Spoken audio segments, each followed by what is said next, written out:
Hey guys, Dave from Nerdarchy, for nerds, by nerds, hanging out with this guy. I'm Ted. And today we want to delve back into our monster manual for another edition of Dungeons & Dragons Monsters. This time we're going to be taking a look at the Doppelganger. Before we get into that, though, why don't you go down to the description below, sign up for Nerdarchy, the newsletter. It's a great way to get awesome stuff delivered straight to your email, as well as learn how to game with Nerdarchy. Score. So with that, we have our Doppelganger, which is on page 82 of the monster manual. Now, you have to kind of pick through to this one because, you got a big section on demons, you got a big section on dragons, and this guy's close That's to all right in the there, middle. Yeah. in the middle of it. So, now, for those of you who, new to DMing, the Doppelganger is a fantastic monster. But don't just put it in there as an encounter. Handle with care. Handle this guy with care. Yeah, it says he's a challenge 3. You could just plop him against a low-level party, and that's boring. It is boring. These guys are like master spies and infiltrators. That's kind of what they're meant to do. If you're going to use a Doppelganger, there has got to be seeds and ties linking all over this place. And then there's got to be investigation. There's got to be all this stuff going on well before you get to a combat.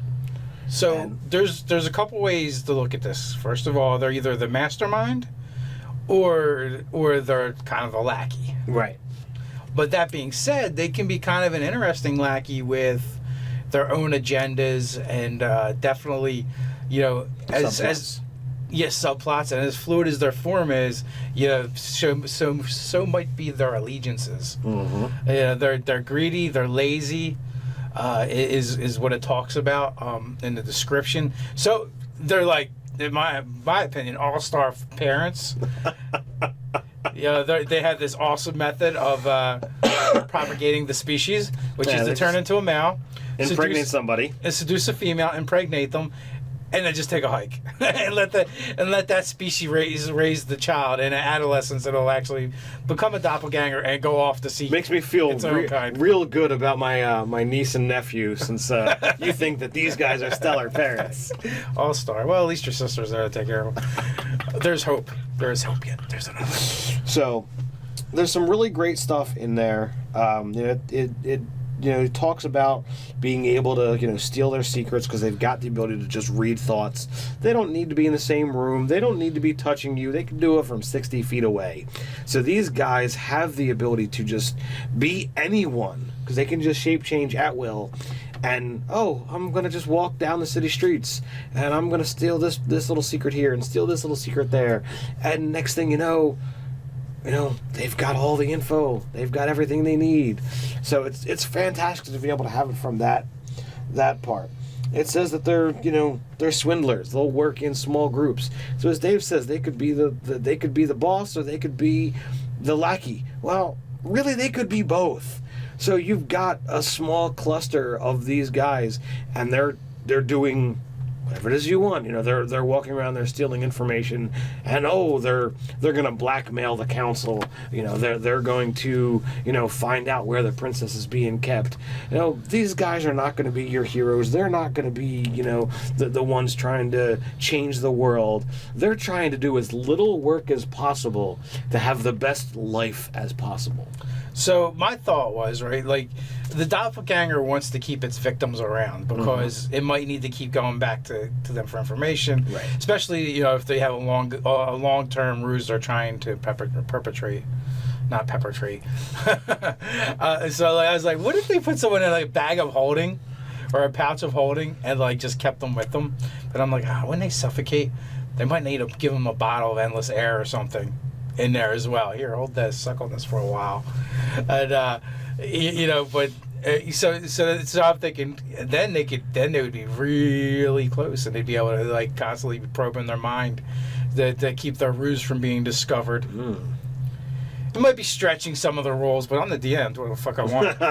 But whatever makes it cool. So and then the players can later on they'll be able to save the person by pulling them out of the bag of holding. Right. Although, no, my players are like, oh, my God, NPC, I want a gold.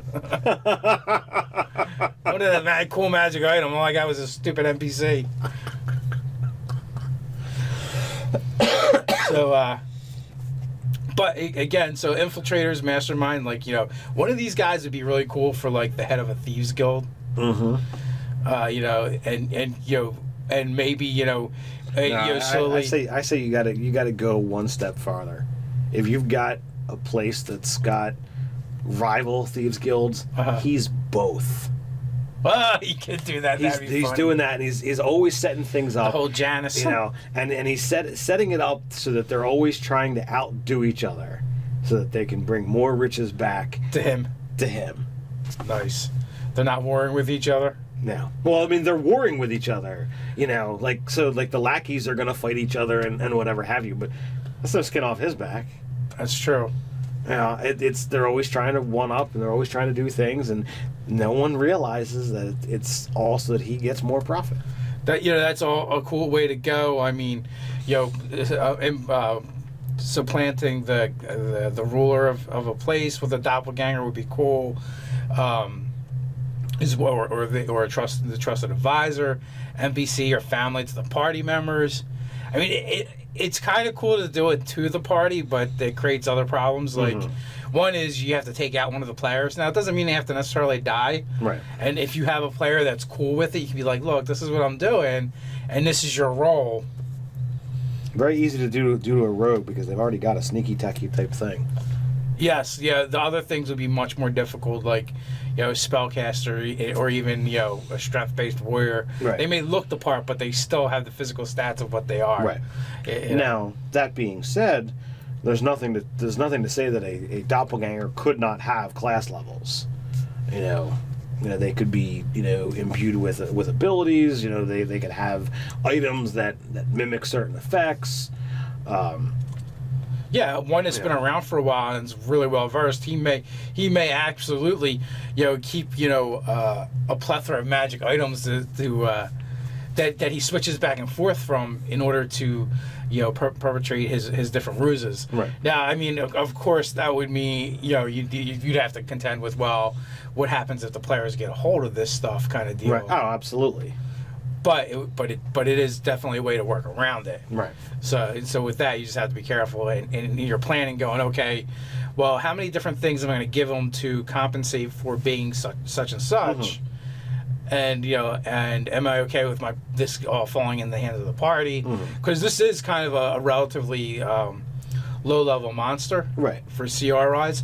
But that being said, that doesn't mean you can't keep this monster around for a long time.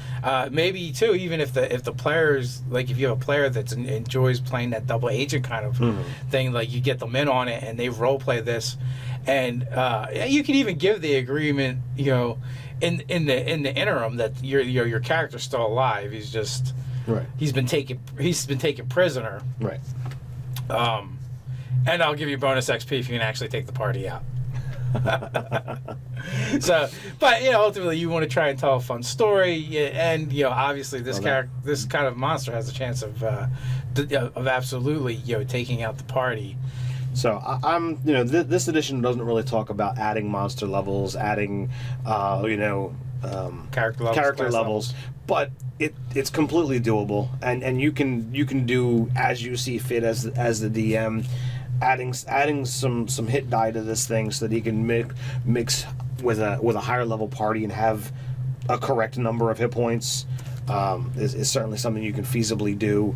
You know, some of the powers are you know would be a bit difficult, but if there's reason for what's going on, you know, I'm certain you as a DM are creative enough to come up with something that's gonna make things, you know, work out. I know when something happened to one of my players, I described something as a curse. So you could have some kind of nasty effect hit the player, and you make the switch, and he then talks about, oh well, you know, I've lost my magic, or, you know, my swinging arm. Ruse. Yes, it becomes part of the ruse. My swinging arm just isn't what it used to be, you know. Well, when you said class levels too, maybe it's not so much that they like take a class, but they take like a smattering of different classes, just to get like a base of training in a variety of different occupations. Right. You know, to help perpetuate whatever ruse they need. Exactly. Or you could have a doppelganger that actually specializes. Like I only replace mages. Like wizards, that's it. You know, I don't do clerics. I don't do fighters. I don't even do sorcerers. Just wizards. You know, that's my thing. Absolutely. But there might be a reason for it. Like maybe like he uses it as a way to infiltrate because he's after what they have. Like whether it be spell books or unique magic items or whatever. You could definitely do that. Maybe that's his allure, you know. Yeah. Maybe that's what he's drawn to, and he wants to just sit around and read about, you know, magic books. But you know, he's got to do work, and that's not doppelgangery. Right? Like maybe even they like infiltrate, you know, wizards by becoming apprentices first, and then they just kind of murder them and then take their place. You know, like if you go back to what was the name of the trilogy? Icewind Dale trilogy. Yeah. The very first book, the character becomes a villain. This is a spoiler if you haven't read this book that's like 20 years old. Crystal Shard. Yeah, the Crystal Shard. You know, the master, you know, he gets betrayed by his apprentice, who eventually becomes the main villain in the book, and you know they kind of like go through like his last thoughts as he's dying, and it isn't so much of why he did it. Like he knew why. It's, you know, greed and selfish motivations, but how did he do it? And it was just, you know, he just stabbed him in the back essentially. You know, because you know, we have a lot of D&D mechanics, and you're like, oh, it's a dagger, die 4. You can hardly kill anybody, especially an archmage with that. But in real life, a butter knife, you can murder somebody with a pencil. You know, there's no mechanics, and if it's only narration, it doesn't really matter. You know, because the doppelganger could have literally just held a pillow over their face while they slept. You know, and taken them out and then assumed the position. You know, and especially if it's this could be an ongoing thing. Like if say there's a wizard that identifies all the magic items for the party. Like in 5th edition, I don't think this happens as much as because of the identify spell, but in previous editions, we always had to take our magic items to a wizard and, you know, pay him, and he would tell us what they did or whatever. You know, or some other patron where it's already been established. Then you can introduce like their apprentice or their protege, whatever, and the protege is actually the doppelganger.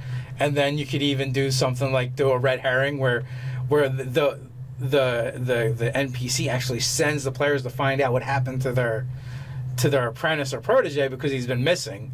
But really, the reality is he's just replaced the NPC now because he's murdered them. Nice. You know, and you know, and like this, it might just be some busy work to send them off while he masters, you know, becoming that person even more so. Right.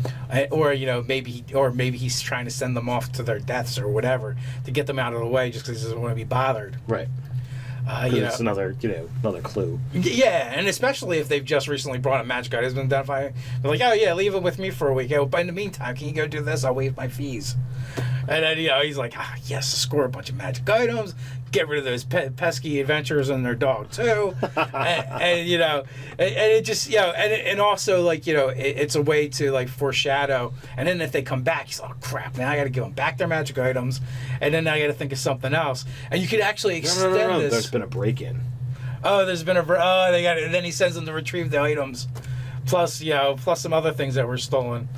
Yeah, that's true. You could carry this on for a while, but it would be and once they really figure out what's going on, they're going to be so pissed. Absolutely. Which will be sweet. But that's the way you have to put your layer. Like this says that, you know, okay, an 11 intelligence, a 12 wisdom, and a 14 charisma, and that's your baseline, your average, you know, doppelganger. But I mean, if you're gonna really use a doppelganger, you know, the person that the doppelganger is talking to, they're going to be friendly. They're going to get along with this guy, and there's going to be just layers on top of layers. You know, that character might be, or that doppelganger might be multiple characters that they're talking to, and they're going to be, you know, friendly, and they're going to be doing everything they can to be helpful, because the doppelganger wants it to be as easy as possible for him. And you know, so your quest of, well, I'll identify these for you, so you go off and do this quest. You know, so the quest winds up not being fruitful. Oh, that's a shame. Well, in the meantime, well, there was a break-in at the shop. Somebody stole your stuff along with some of my things. Why don't you go get them back, and you send them somewhere else.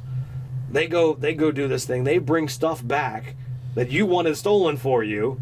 They they don't find the items they're looking for. Maybe you're able to supplant some of the things there so that the one item you really wanted to keep, you can. And maybe it was a rival that they basically sent them off to take care of. So you go have them take out another villain. They don't get all their items back. The doppelganger gets to keep the one item out of the party's treasures that they want. They get something else for it. They've ingratiated themselves to you and you to them, because they're now you're the doppelganger is now the quest giver. And regardless of whatever tropes you want to use, players get along well with the quest giver. Yes. So this just is like, okay, well, maybe right then and there they might not realize what's going on, and you don't want to give them a third quest right away, but give a session off, come back to it, and have something else for them to do, and it's just going to go on and on and on, and they might not ever realize. So that's one way of going, right? Which is really cool. And I think in previous editions they had like greater doppelgangers or less doppelgangers. Yeah. There was graders and lessers. But what if you wanted to go a totally different route? What if you have a doppelganger that's been around for a long time and has duplicated so many people, it no longer knows where it begins and the people end, and it just keeps switching back and forth, and it's basically like this madness. Yeah, and it's constantly doing these random things where it like lives as that person for a couple of days and then like switches, and that person will just kind of like vanish. Or these are people that have gone missing, or they could even be people from like hundreds of years ago or something, historical figures or something at the doppelganger. Or maybe it's all the oldest ones that come to life first, right? And it's either really long-lived races or people that have long since been gone. But here's the caveat to the long-lived races: it doppelgangs them from when it originally did it. So like an elf shows up that should be like ancient right now, but he's in his prime, and it's clearly that guy, And these could be like legendary heroes, figures, or whatever. Maybe they're people that he's murdered. Maybe they're people that actually have gotten away. Whatever, it doesn't matter. It just could be like this weird thing that's going on where you would start the adventure off with like these weird appearances of people that are basically have historical significance, or even if they're like average people that no one would really know of, they're still showing up in clothing and using weapons that are older and not of this day and age. So you could like have all these different appearances popping up throughout the town or city for the players to kind of like figure out what's going on. And you could again, this is another one you could spread out over several sessions or adventures where it's not really like the thing until maybe it comes to head, like his madness all of a sudden goes into a specific direction that would cause the PCs to have to intervene or someone to have to intervene. You need something to create the conflict, right? Maybe a mad king that like demands some kind of tribute or something, so he's like kidnapping maidens or something. Right. I don't know, whatever it is, but I just think that might be a fun way to go too, is the insane doppelganger that doesn't actually know he's a doppelganger anymore, and isn't aware of he's no longer has cohesion. He's using his detect thoughts without knowing it. Like when people see him, you're so and so. Like so he can almost like use it. No, I'm so and so. No. When they say it, so when they think it, like he can then spout that stuff back at them. Like, and even if it's incorrect, like then he's giving the incorrect information back because he doesn't know any better anymore. Right. So I don't know, just some thoughts. It's definitely a way to go. It's a I don't want to say it's a unique monster. It's one of those monsters that it's got a lot of uses, and you can use it. It requires more thought. Yeah, it definitely requires more thought, and it's got something that it's far more useful beyond the combat stat block that's there. Yes. You definitely want to use it in such a way that's going to create more role-playing opportunities, more story opportunities than just let's just sit there and fight. I believe you're going to be absent from my session this weekend. With that, guys, let us know if you've used doppelgangers in your game. What creative ways have you used them? While you're at it, like, share, and subscribe. You can head over to nerdarchy.com and get some sweet swag. And till next time, Stay nerdy.